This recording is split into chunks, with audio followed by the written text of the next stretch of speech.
എത്ര പെമ്പിളറിന്റെ പുറകെ നടന്നതാ, എന്നിട്ട് എനിക്ക് ഇഷ്ടപ്പെട്ടതോ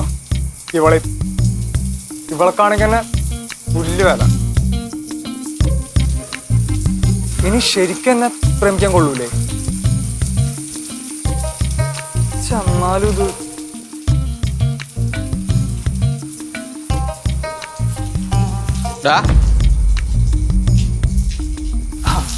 പ്രകാശ് ചേട്ടാ. എന്താടാ ഒറ്റയ്ക്കിരുന്ന് സംസാരിക്കണേ?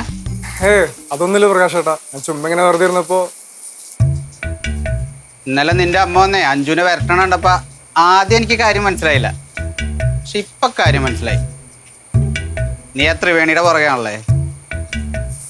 ഏട്ടാ എടാ ഇതൊക്കെ നടക്കാൻ പോണ കാര്യമാണോ? നിന്റെ അമ്മ പറഞ്ഞു കഴിഞ്ഞാലേ ആദ്യം നിന്നെ തട്ടും, പിന്നെ അവളെ. അല്ലെങ്കിലേ ത്രിവേണി ഏട്ടത്തെയും കൂടി നിന്റെ അമ്മേനെ തട്ടും. എന്തായാലും ഒരു മരണം ഉറപ്പാ. എനിക്ക് ഭയങ്കര ഇഷ്ടമായിട്ടോ അവളെ. എനിക്ക് ആദ്യമായിട്ട് ഇഷ്ടം തോന്നിയൊരു കൊച്ചവള്. ആദ്യമായിട്ടാ?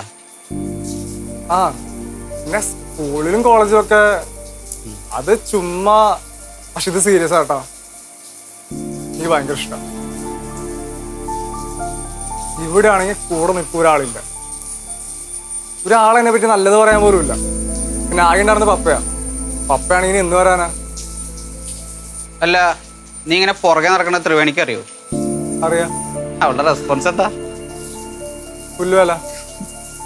ഇത് പണ്ട് ഞാനേ അഞ്ജുന്റെ പുറകെ നടന്നപ്പോ ഇങ്ങനെ തന്നെ ആയിരുന്നു. ഇപ്പൊ തോന്നണേ നടക്കണ്ടായിരുന്നു. ചേട്ടാ അഞ്ചു വെച്ചപ്പോലല്ല ത്രിവേണി. അല്ല അത് നീ പറഞ്ഞ കറക്റ്റാ. അഞ്ജുനെ പോലെ അഞ്ചു മാത്രമേ ഉള്ളൂ. ഏട്ടൻ്റെ കൂടെ നിൽക്കാൻ പറ്റുമോ? ഞാൻ നിന്റെ കൂടെ നിന്നിട്ട് എന്ത് ചെയ്യാനാ? ഏട്ടൻ്റെ ലവ് മാരേജ് ആയതുകൊണ്ട് എന്റെ വിഷമം ഏട്ടന് മനസ്സിലാവുണ്ടാവും. നീ സീരിയസ് ആണെങ്കിൽ ഞാൻ കൂടെ നിൽക്കാം. ഞാൻ സീരിയസ് ആട്ടാ. എത്രയൊക്കെ പറഞ്ഞു ചേട്ടത് മനസ്സിലാവണില്ല. ഒരു കാര്യം ഞാൻ നിന്നോട് പറയാം. നിന്റെ അമ്മ എനിക്ക് നല്ല പോലെ അറിയാം. ഒരാളെ ഇഷ്ടമല്ലെങ്കിലേ ഏത് വിധേനയും ദ്രോഹിക്കും. ഇപ്പൊ ഏട്ടത്തെയും ത്രിവേണിയാണല്ലോ നിന്റെ അമ്മയുടെ ശത്രുക്കള്. നീ ഇനി റിവെഞ്ച് ലൈൻ വല്ലതും ആണോ? റിവെഞ്ച് ലൈനോ? ഞാനോ? എന്റെ ഏട്ടാ, ഇത് 916 പ്യുവർ ലവ് ആണ്. എന്നാ പിന്നെ ഞാൻ കൂടെ ഉണ്ട്. പിന്നെ ത്രിവേണി തീർത്തും വേണ്ടെന്ന് പറഞ്ഞാ പിന്നെ നീ ശല്യപ്പെടുത്തരുത് കേട്ടാ. ഇതിപ്പോ തീർത്തും വേണ്ടെന്ന് ഇപ്പൊ എങ്ങനെ മനസ്സിലാവുക? അതൊക്കെ മനസ്സിലാവും. പക്ഷെ എപ്പോഴും വേണ്ടെന്ന് തന്നെ പറയുന്നത്. എടാ എല്ലാ പെണ്ണുങ്ങളും ആദ്യം വേണ്ടെന്നേ പറയുള്ളൂ. അഞ്ചു ആദ്യം എന്നോട് വേണ്ടെന്നല്ലേ പറഞ്ഞേ, പിന്നെ പുറകെ കിടന്നപ്പോ എസ് പറഞ്ഞ്. പക്ഷെ ഇപ്പൊ വേണ്ടായിരുന്നു എന്ന് തോന്നണം. എന്റെ സമയദോഷം.